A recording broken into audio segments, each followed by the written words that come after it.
Hello, ladies and gentlemen. Thank you very much for joining me today in this live podcast. Today's subject is why past and present popular diets are not advised. So, I'm not saying that all diets or popular diets are bad. I don't want to use such a simplistic word as bad. And I don't even want to go so far as saying fads, even though most of these diets are fads because they're not going to be around in 10, 15 years from now, um, with a few exceptions. Um, but I use the words carefully, not advised. So why are they not advised? Well, that's what I'm going to prove my case today, that any diet that you read about online, whether it's written by a medical doctor or a hippie in California who's a healthy vegan, uh, or a guy, muscle builder in the gym who loves his paleo diet or his carnivore diet or his high protein diet or the no carbs. No carbs is out. Carbs are out, which basically means grains because you couldn't technically live without carbohydrates. So it's kind of a misnomer to say I'm on a no carb diet, but I know people mean no grains. So we've had a long range of diets. When I was in the 70s, of course, there was the vegetarian diet, and I definitely followed the vegetarian diet for the majority of my life. So I wouldn't call it a fad diet, but it's definitely not advised for everyone. There's many people where a vegetarian diet could be a disaster. And I will give some of those examples. And then, of course, the vegan diet came, and the vegan diet basically just took out the dairy from the vegetarian diet. But unfortunately, they didn't follow the basic concepts of the vegetarian diet, which was, of course, getting their protein from legumes. The old book was very popular, Planet for a Small Planet, where they talked about combining proteins like grain and a bean together to get all the amino acids to get all of your complete protein. That was the understanding of the vegetarian diet, legumes and grains combined together. Well, that was kind of forgotten. And then there's a lot of people that have been doing the vegetarian diet without enough protein. So they have protein deficiencies, they have weakness, they become frail. And, that's why we get the saying soy boy, this soy guy who's eating too much soy, then he doesn't have muscle, he doesn't have protein, he doesn't have strength.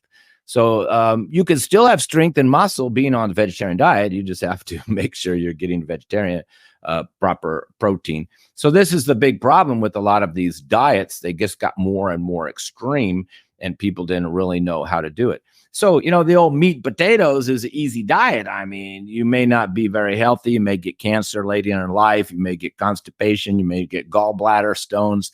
You may get fatty liver. You could have all types of problems later on in life, but just eating meat is actually pretty simple.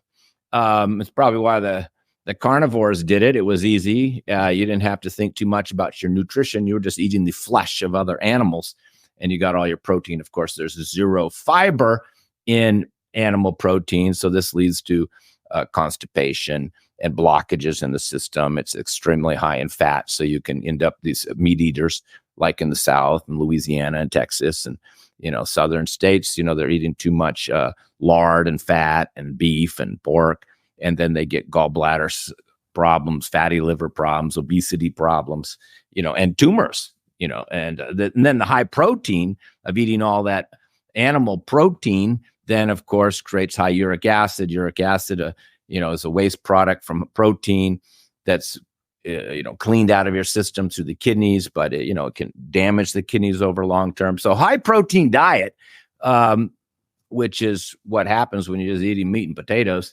and carb diet, carnivore diet or a paleo diet or a keto diet where you're doing a high protein. And a lot of people are doing this protein and they're also, doing protein shakes on top of it.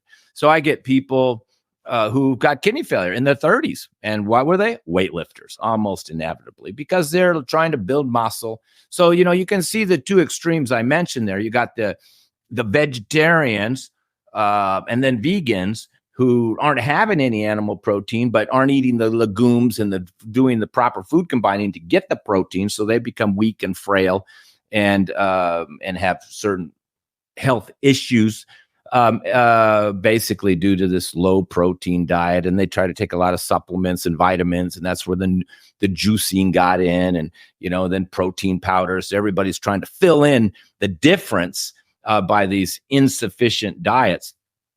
And then, of course, nowadays we have the other extreme of these high protein diets that are having a lot of meat and fat and no vegetables. And of course, now everybody's anti-fruit. It's the new fad is fruit is all bad. And I just mentioned many health problems come from the high protein diet, probably more from the low protein. I'd rather be weak and frail and have no muscles and no libido, or for many women on a highly vegetarian diet to stay thin. They are eating almost no protein because they don't care about muscles. Maybe they just want to be thin. Well, then often they have problems with their menstrual cycle and fertility issues because of this low protein and this kind of state of depletion. But the other extreme, we're back to the other extreme of the weightlifters, the guys in the gym, they're eating the meat, the raw eggs, the protein powder. That's probably more dangerous. I would never take advice from a person in a gym because they're not interested in internal health. They're interested in physical appearance, and they want to build muscle and, have a six pack, etc. And they have way more problems because that high protein is going to be a cancer causing catalyst. When you have a tumor or cyst or a fibroid, anything growing on your body, the first thing you want to do is drop the protein. You don't see that with the vegetarians getting these big old tumors in their colon. One, all that greens and fiber and things that they're having keep the bowels pretty clean, and they're not having the meat and the animal protein, which clogs you up and has no fiber and creates, constipation, diverticulitis, and all types of problems in your colon. And it's a burden for your liver because you're taking all of this fat. And then it's a burden for your kidneys because you're having all this excess protein in the uric waste. Then you end up with gout, kidney stones, kidney failure. I mean, I'm getting a lot of people from kidney failure. You don't get a vegetarian doesn't get kidney failure. He may be a little weak. A woman may be infertile. The libido could be low, but they're not going to have their kidneys fail on them like the weightlifter having the meat and the eggs and the protein powders for 10 years with this high protein diet. Well, that will basically give you, so your kidneys will start to fail. And of course, people don't notice it right away. They just urinating at night. They don't think about it too much, and it just progresses. The next thing you know, they're scheduled for dialysis. So those are the two kind of extremes right there. But we can see that first we started eliminating too much meat, which I think was a good idea to go in that direction. I mean, too much animal. We were a kind of a meat and potato society. And moving a little bit more vegetarian was a good idea. But then we just kind of kept going, and we threw out all the dairy. And despite what vegans think, there's no vegan society in the world besides Southern California, which I love Southern California, but that's where it came from. There's no society. I spent a lot of time in India, and there are 300 million vegetarians in India. And basically every Indian you meet, whether I'm doing a patient with an Indian or not, I always ask, you veg or non-veg? Because you got about a quarter of the population is vegetarian. 300 million people are 100% vegetarian. But they do eat a lot of beans. See, they know how to get their protein. They're getting mung dal, which is one of the highest protein legumes there are. They also do a lot of lentils, tur dal, masur dal, other types of dal. So they're doing dal like 2-3 times a day. So they get plenty of protein. It's a very healthy diet. But they're having also a secondary source of protein, and that is the dairy, because they do paneer, which is a type of cheese. They do ghee, which is a more healthy form of butter that doesn't increase your cholesterol or your bad fat. And they'll do milk and kefir and yogurt, not in great amounts, but it's a secondary source of them for having a protein, particularly many dishes that will have paneer in them, like palak paneer, where they just put the little chunks of cheese right in there and it becomes a secondary source. So they have their mung dal, so they know how to do vegetarian diet because they've been doing it for thousands of years in southern India, and they have to eat their dal every day. And then they have a little cheese on top of that. They also drink glasses of milk, and they know the milk, the dairy is very important.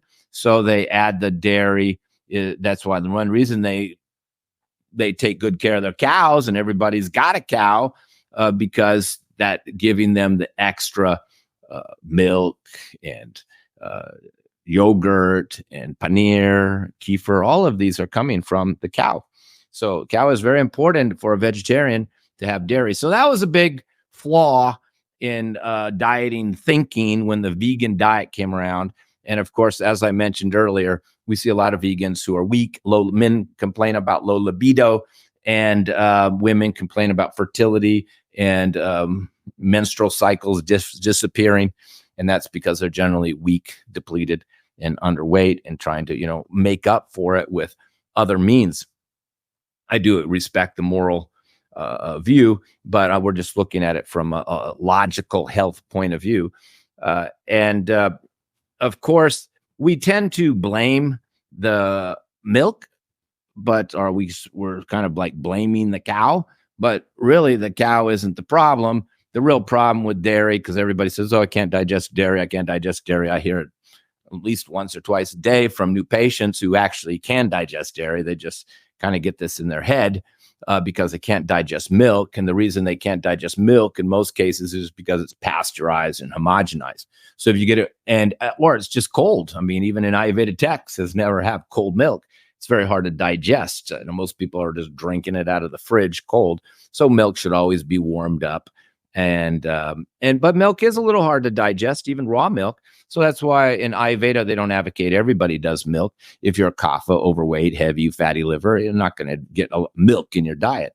But if you're vata, usually or have a weaker digestive, if you're more sensitive, and they also don't advise milk. So 2 out of the 3 doshas, they're not advising milk anyway. For the vata, they generally advise the cream, the yogurt, the lassi, the fermented milk, because they're easier to digest. And then, of course, the ghee. So many people say, I can't have dairy, I can't have dairy, I can't have dairy. Oh, you can eat a piece of butter. Does it bother you? Oh, no, butter doesn't bother me. Yeah, if you have a little yogurt, does it bother me? No, yogurt doesn't bother me. So you're eating dairy.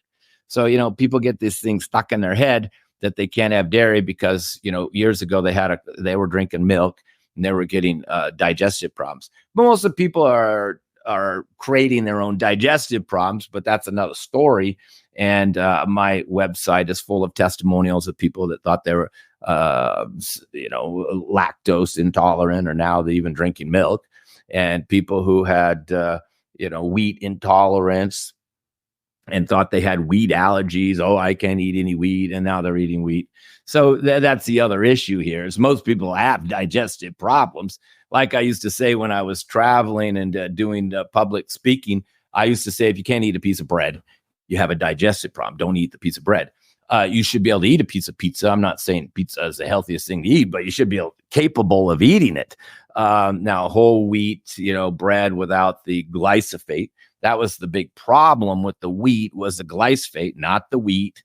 That's why many people, they go back to Europe and they go, yeah, in America, I go out to eat. I get any bread. I get gas and bloated and feel discomfort. But I came back from Italy. I was eating bread everywhere, pizza, and had no problems at all. Well, that's, because they're not doing what's called double spraying of glyphosate. And of course, many European countries, including Russia, don't even allow GMOs. So, here if you go to the supermarket and then 80% of everything you buy is genetically modified.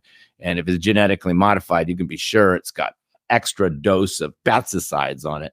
And that's what gave people the upset. It wasn't the whole wheat grain.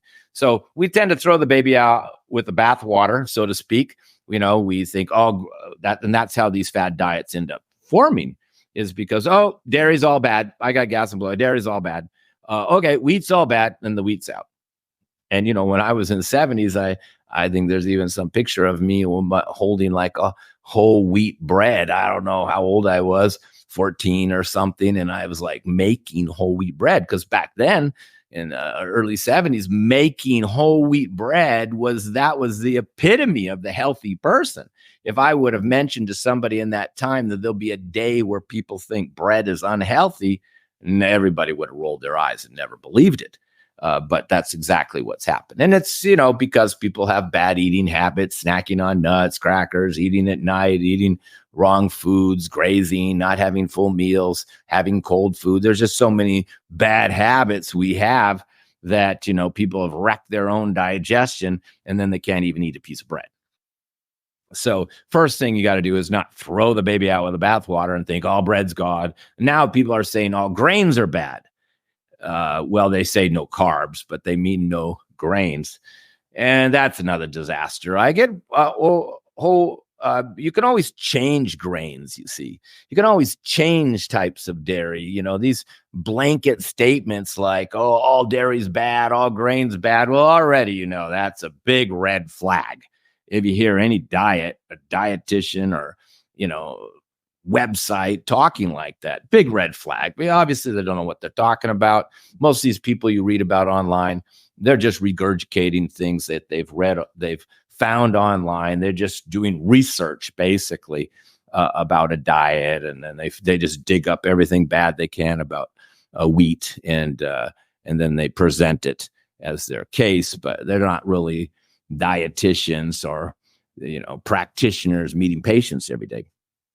So then we leave out all the grains. And what happens when you leave out all the grains, it's our main source of the B vitamins. So I had many overweight people who really shouldn't have a lot of grains. Obviously, if you're obese or overweight, you shouldn't be eating a lot of bread and pizza, but there's other grains. There's millet, there's buckwheat. You can eat all the buckwheat you want. You're never going to gain weight. Millet is like really a good weight loss grain and even helps get water out of your system.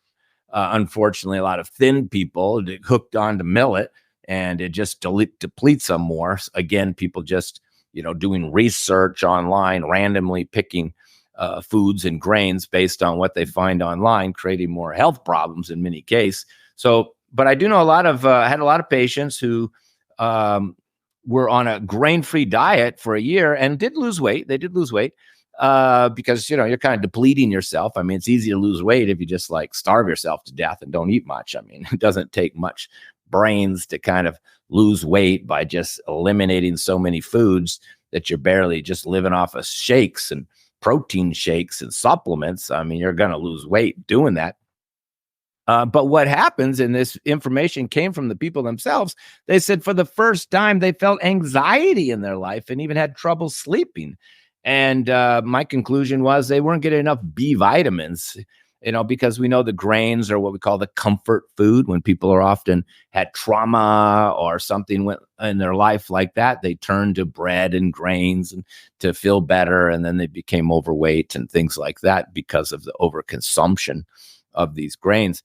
But on the other hand, if you don't have any at all, you're just eating and more likely the same type of person who leaves out grain, leaves out meat, and then that person also leaves out dairy. So, whole wheat bread is another source of protein. So you've eliminated all your protein.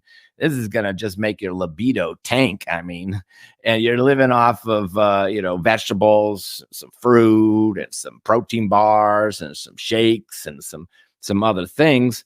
But you may not be getting enough B vitamins, and then you start to have anxiety, worry, and poor sleep. And apparently from the people that have been on this grain-free diet for a year or two, even though they lose weight, they say the desire to eat a piece of bread just gets larger every year. And, we have to listen to our body. I have a webinar, I've spoke about this. It's up on YouTube. It gets a lot of traffic. It says, listen to your body, not other people. And recently I've been saying things like, listen to your body, not Instagram, or Facebook, listen to your body. So, these people who are on these depleting diets, like I said, I kind of a little bit trick them because I don't really want them to know my views on their diet initially. So a guy who's just having grain free, I said, do you feel like a craving for just say like some whole wheat bread or like a sandwich sometimes in there? Oh, yeah. Do you take a lot of discipline not to eat the bread? I mean, and, and they go, oh, yeah, I just really miss it. You actually miss it. So, they're actually, their body's telling them that something's missing in their diet. I do it too with people with say, oh, I can't have dairy. Sometimes I see it in their form. And so I just ask them, Do you have much butter in your diet? No, I don't use any butter. Well, okay. Do you, let me just phrase it differently. Do you like butter? I mean, did you used to like butter? Oh yeah, yeah. I mean, did you before you became vegan? Did you like butter? Yeah, oh yeah, I like butter. And you never got gas and bloating from butter? Oh no, no, no. But milk gave you props? Oh yeah, I can't do dairy. You mean you can't do milk? Oh yeah, I can't do milk. But hey, do you like a little yogurt? Well, I don't. I'm vegan. Oh, but in the past, you used to like yogurt? Yeah. I mean, sometimes do you feel like cheating and just want to have a little butter on your rice or your bread or your meal? And oh yeah. I mean, would you really say that? Maybe I know you're not doing it, but would you really say that you miss it? And they're like, yeah. See, so their body's telling them something and they're not listening. Now, vegetarian diet's a very healthy diet, particularly if you're overweight and you're having beans and you're doing proper food combining and you're getting all your protein. But when people aren't, I ask them questions like, do you feel weak? Do you feel like, God, it's getting harder to pick up and throw out the trash and you just don't feel as strong and your muscle? Yeah, not feeling. And, and what about your libido? I mean, you just don't feel you have like that good drive, like, oh, let's have some wild sex here. And I go, oh yeah, libido's down. See, so I ask the questions that I know are,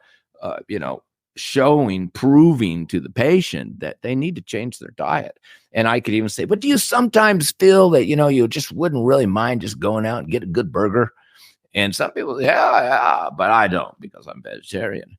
But you're craving it. I mean, you could say you're craving. Would you crave eggs sometimes? Yeah, I do crave eggs. My wife makes eggs, and I look at them and I think, man, I would love those eggs.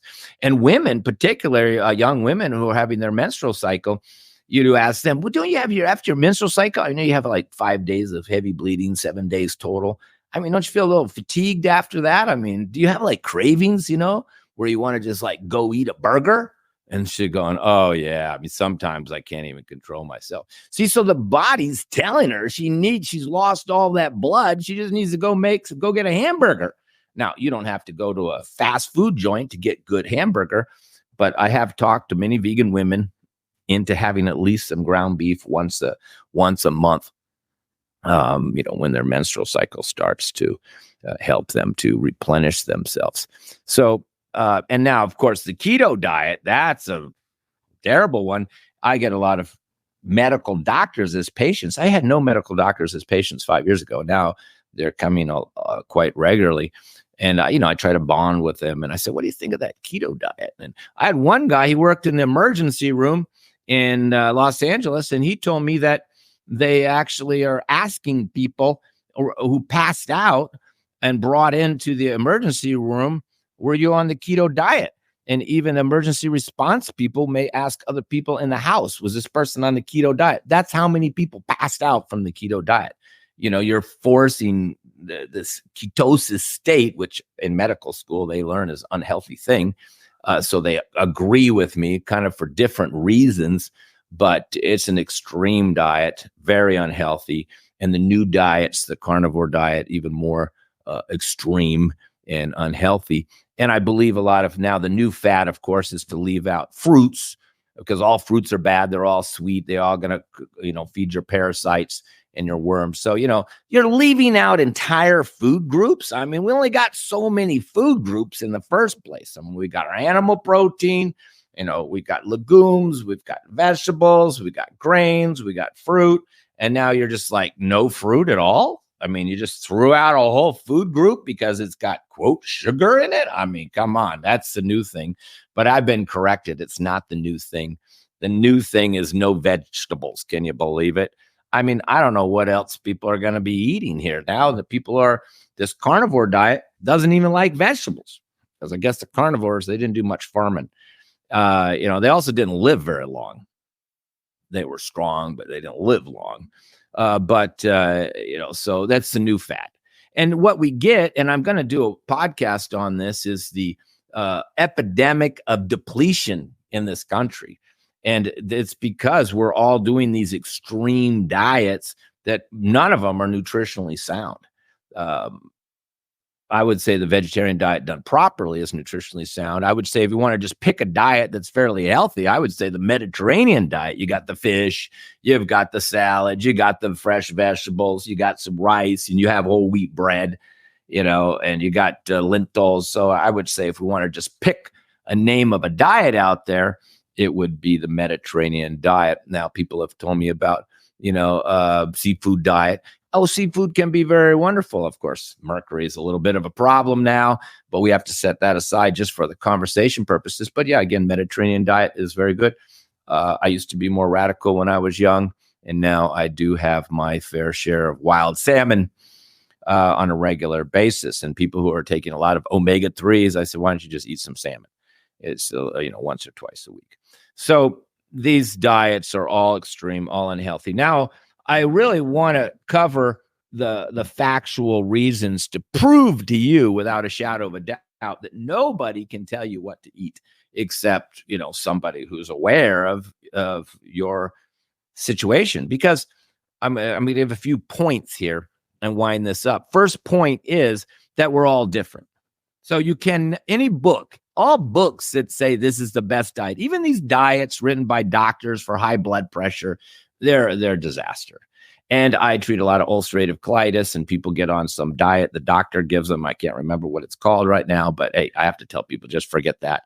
It doesn't work. I've had everybody who's been coming to me on this diet, and it's a completely different diet than I use, and I'm treating successfully ulcerative colitis. And they go, yeah, okay, we'll change to your diet. So even the medical doctors are giving out diets that just don't work.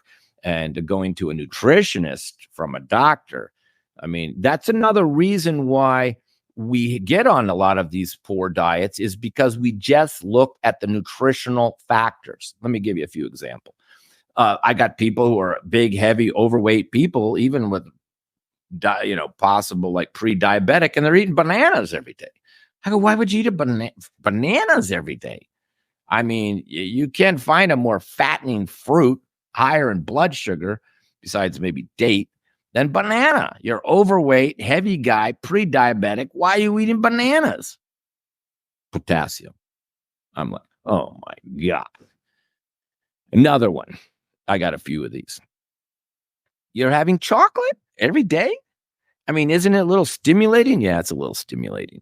I mean, so I don't do it at night anymore. I just do it in the morning because it's stimulating.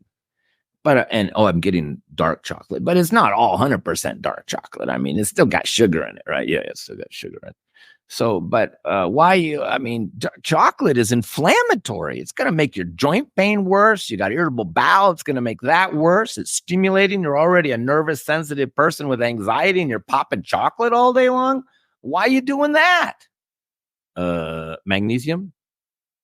See the problem? That's the problem right there.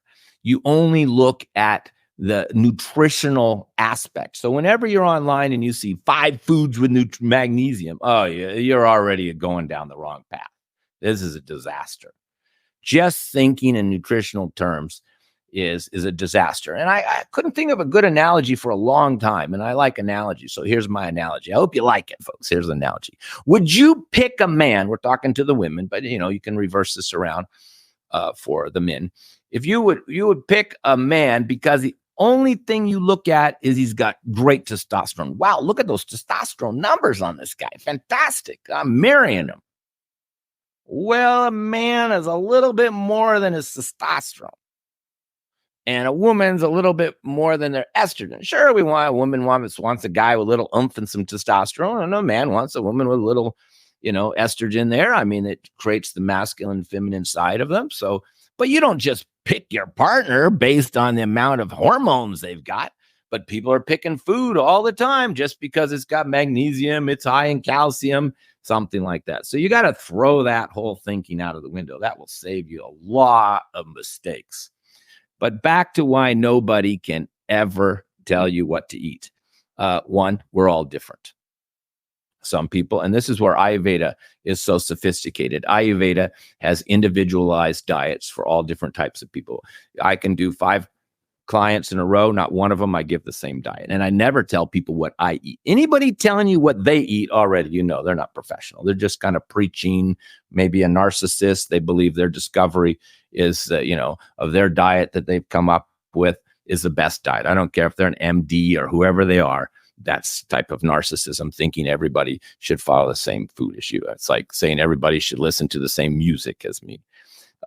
We're too different. Ayurveda has the best system for diet. They're the masters of diet, better than Chinese, better than any other system.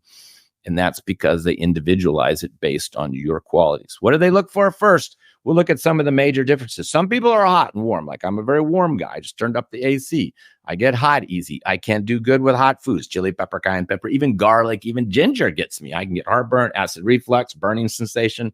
I don't do hot, spicy food at all. But there's other people who are cold and vata types and kapha types. They're cold. They need ginger. They need hot spices.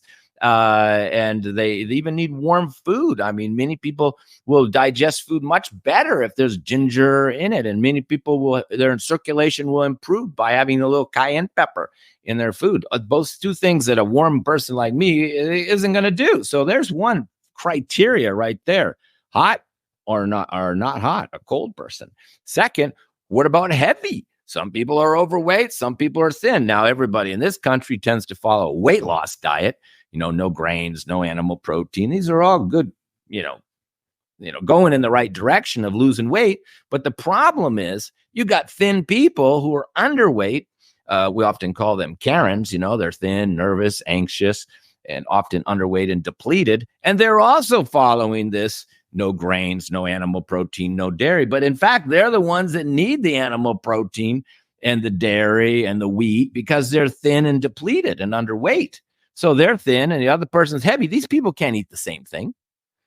There's so many depleted people in the United States. It's unbelievable. I'm going to do a whole podcast on this. I probably deal with more depleted people than overweight people. Like I always say to overweight people, it's a pleasure to do an appointment with an overweight person because they know, hey, I can't eat hamburgers anymore. Yeah, I got to cut back on the bread. No more pasta. No more. They're all agreement. They know those are heavyweight gaining foods. But when you talk to a thin underweight person, you just tell them to eat 3 meals a day. They don't want to do it. They want to live off of smoothies and shakes and coffee and be grain-free, dairy-free, wheat-free. And they're like 105 pounds. And they're weak and frail. And sometimes the women's menstrual cycle stops because they're so depleted. Fertility rates drop, libido drops, stamina drops, and your whole lifespan is probably dropping because you're just not getting enough nutrients because you're starving yourself to death. And you're already a thin, skinny person who's not overweight in the first place, but you're following an overweight diet. So, I mean, this is a problem with our society. We're all trying to lose weight. Even the people who are underweight are trying to lose weight. So another criteria. Some people are heavy. Some people are thin. Next, some people are dry. They have dry skin. They need more fat. They need more oil. They need more liquids. Other people got oily skin and, which would mean like cholesterol and fatty liver and obesity and oily skin. Well, they got to have a lot less oil than a person who's dry. But of course, we see the people with dry, I don't have any oil, I don't have any fat. Why? You have dry, hard stools, you have dry skin, you have you're extremely dry. Why would you leave out all these fats? Oh, seed oils are bad. I don't want to do dairy. Well, what's left? What oil? You're just like your car. You have to have a certain amount of fat every day, or oil just to keep the car going. I mean, even a brand new car is using up a little bit of oil every single day, which is why you have to put in another quart every few months. And if you're not having fat every day in your diet, you're going to create neurological problems. Well, we get so many elderly people with dementia. I get them on there and the daughter or somebody brings them and I ask the grandma, are you on a low fat diet? Oh yeah, I've been on a low fat diet for 40 years. And now she can't even remember the name of her kids. I mean, the white brain matter in her head is just dried up from being on her low fat diet and doing margarine for 40 years. So low fat diet, neurological problems, skin problems, rashes, constipation. Low fat diet is a disaster. But unless you're a really overweight, heavy person with oily skin, you probably don't need much fat. But that's another difference. Dry. And then there's then some people are very active. Their mind's going very fast, blah, blah, blah, blah, blah, blah, like I'm doing. They're running around. They're just kind of high metabolism, we could say. And there's other people who are slow. I need a cup of coffee to get going. slow metabolism. And those type of people with slow metabolism and are overweight and don't have any anxiety, they do great with coffee. I give coffee out as medicine all the time. But if you're a nervous, anxious person, can't sleep and having panic attacks, then coffee's poison for you. If you're a heavy, overweight person with no appetite in the morning and you don't have any anxiety, you're just kind of more a little bit lethargic more than you are anxious, then okay, fine, have your cup of coffee and get going. So coffee can be medicine for one person, it could be poison for another person. Meat could be poison for one person with fatty liver and high cholesterol and obesity. And it could be medicine for the girl who's anemic and having heavy menstrual bleeding.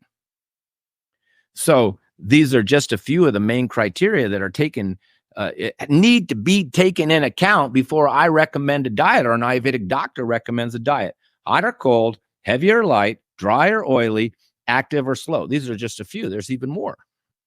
They're called the gunas in Ayurveda, and there's 20 different gunas and 10 combinations, and I just covered 5. So once those are seen, once we see those, then we know they're doshic imbalance, vata, pitta, or kapha, and then we give the diet accordingly. So in Ayurveda, we have many diets: vata diet, pitta diet, kapha diet, vata pitta, vata kapha, pitta vata, kapha pitta, and kapha vata. So there's different variations of diets. And then even then, if I have 3 people who are pitta vata, I still may tweak the diet a little bit because, maybe pitta vata is not really an overweight person, but of the 3, one of them could be overweight. So I still have to change the diet, or one could be depleted. So I'll still adjust the diet and just use that original diet, whether it's pitta vata diet, vata pitta diet, kapha diet, and I'll still tweak it a little bit because there's another major factor we have to think about. There are health issues. You can't just tell a person that treat them without knowing all their health issues. There's so many different health issues a person has. For example, if you have high blood pressure, you can't be eating hot spices just for that reason alone. A high blood pressure will push up your spices. Coffee will push up your blood pressure. Hot spices will push up your blood pressure. Even tomatoes or the nightshades can restrict your arteries. Like we take vitamin niacin as a vascular dilator. It makes our vascular system relax, so it's not so rigid, and it helps with the blood pressure. Well, tomatoes tighten up your vascular system, which, there can be good cases for, but not if you have high blood pressure. And people could have low blood pressure. So most people are trying to avoid things that create high blood pressure, like too much sodium, water retention, swelling, nightshades and tomatoes. But if you have low blood pressure, and maybe you're dry and maybe you need a little more salt in the body. You need to retain more water. And there's certain foods that can actually increase the blood pressure, increase the heart rate. And even heart rate's in a factor. You have a low pulse, you have a high pulse. So it's not just the pressure, but even the pulse can make a difference in the food you're giving. If you understand the foods. And in Ayurveda, they understand the actions of the food. They don't care about the nutrition. That's what's sending people astray, is only thinking in nutritional terms. But Ayurveda doesn't. Ayurveda thinks in terms of what the food does to your body. Does it make you hot? Does it make you cold? Does it make you heavy? Does it make you thin? Is it oily? Is it stimulating your metabolism? It's not. Is it good for blood pressure? It's lowering blood pressure. So you got blood pressure you have to consider. You got blood sugar. Now, if your blood sugar is low, okay, have some bananas, and you're a thin person, you're tired, you're weak, you got low blood sugar, okay, eat dates and bananas all day. But if you've got high blood sugar, you're not eating dates and bananas anymore. You're down to apples.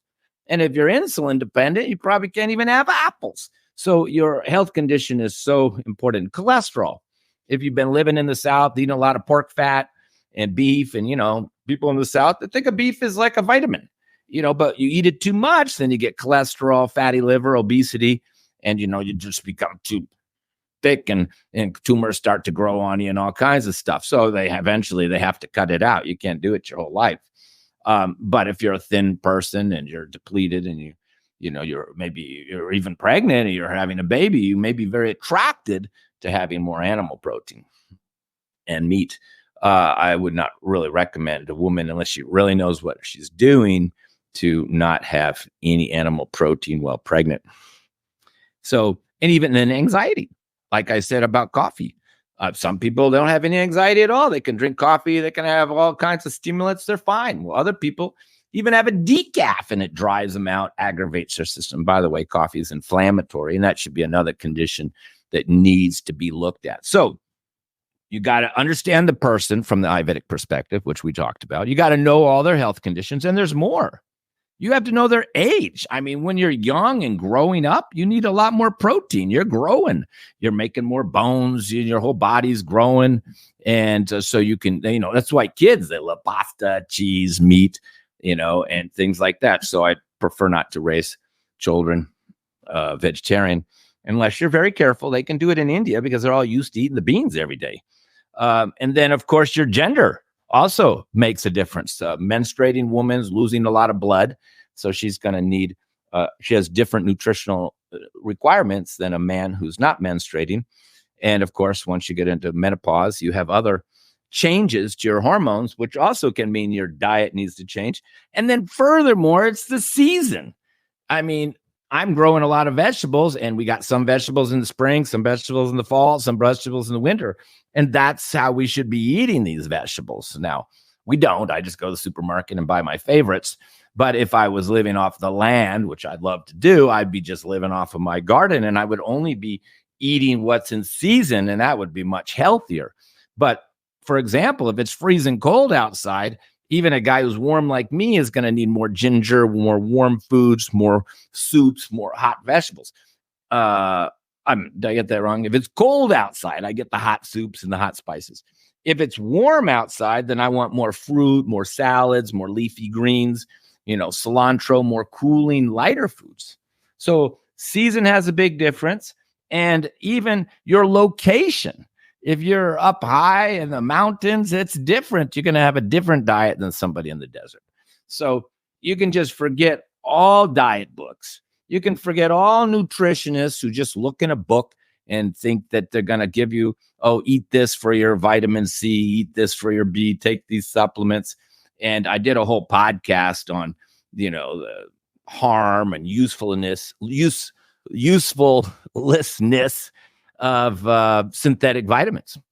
We shouldn't even be taking synthetic vitamins. These all came around in the 40s, the 50s, the 60s, and now we have food-based vitamins. So we're trying to supplement our depleted diet from our depleted soil with synthetic vitamins, often in the form of smoothies, shakes, and it's a disaster. It's a disaster.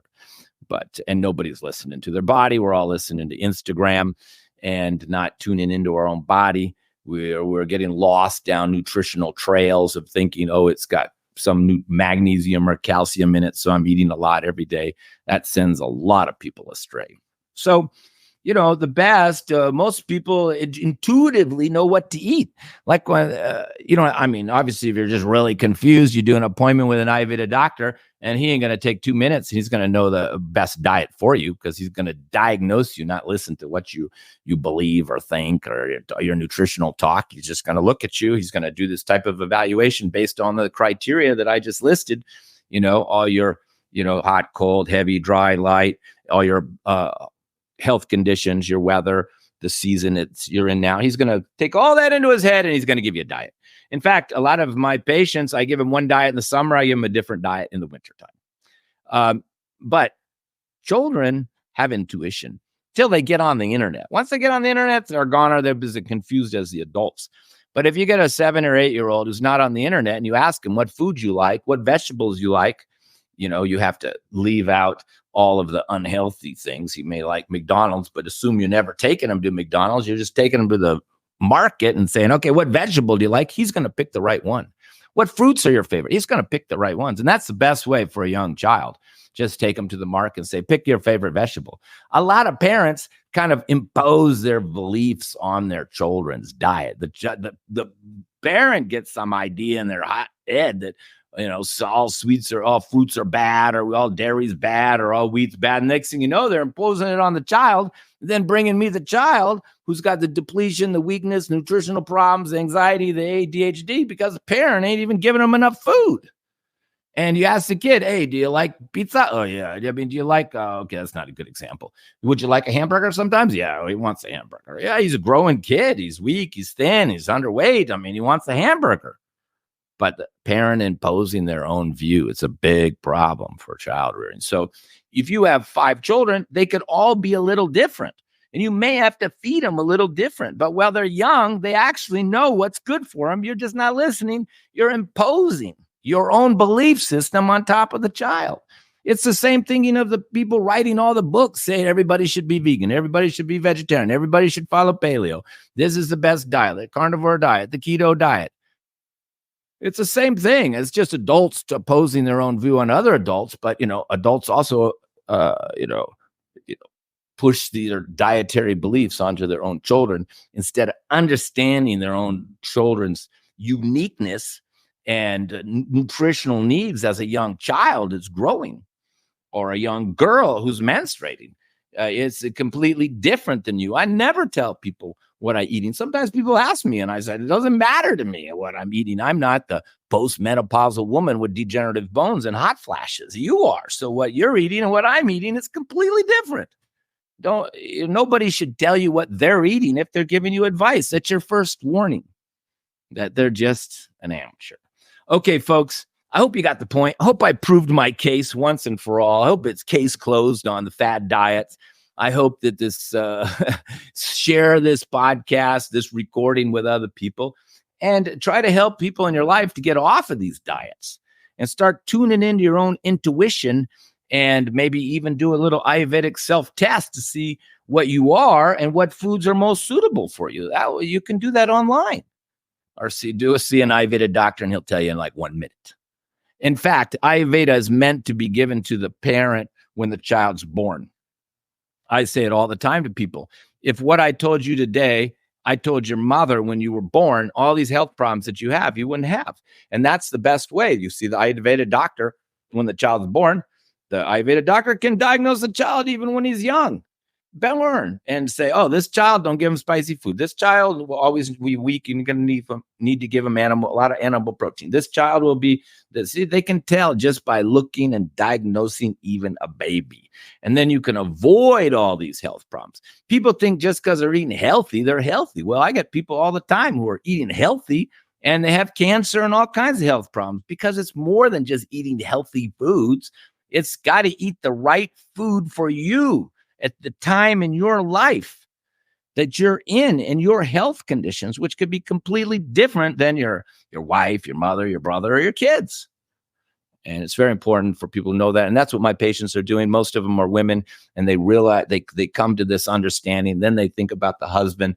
Then they adjust the husband's diet or make him do an appointment. And then they want to know about each of their children, and then make little adjustments for each of their children. Because once you get this concept in your head, you can't just come out the gate thinking this is the best diet I'm going to feed my family and tell everybody to eat. Once you realize we're all unique, we're all different, and you have to diagnose and understand the individual for that time period, because it could change in the summer, it could change in 5 years. You can't be fixed in your thinking. Well, I wish you all the best of health and happiness, and hope that you all just throw all your diet books out the window. Your fad diets, whether they're written by an MD or whoever they're written by, just forget them and try to tune in to your own diet based on your Ayurvedic body type. That will send you in the right direction. Most of the people, when I tell them these are the best foods for you, they go, oh, I love those foods. I don't even have much resistance. Once I telling the people these are the best foods for you, when people start saying, yeah, I love those. But sometimes they weren't eating them because they thought, I thought fruit was bad. I thought dairy was bad. I thought grains were bad. So even you tell them, do you like it? Do you like it? They like it, but they're not doing it because their head is thinking that it's not good for them because something they read on social media. That's what I have to deal with every day. A lot of times, if they just went and asked their grandma who's not on the internet what I should be eating, she's going to probably tell you what they've all been eating traditionally in their family for generations. And it's not changed until people got all confused on the internet and started doing crazy fad diet, which is ruining people's health and creating new health problems, particularly kidney stones, kidney failures through the roof. we depletion, underweight. We're getting a lot of health problems from these diets. And there's a lot of nutritional problems. That's why people doing shakes and other type of stuff on top. Okay. Thank you very much. I look forward to hearing from you. And please share this with other people so we can educate people and avoid some of these problems. God bless you all.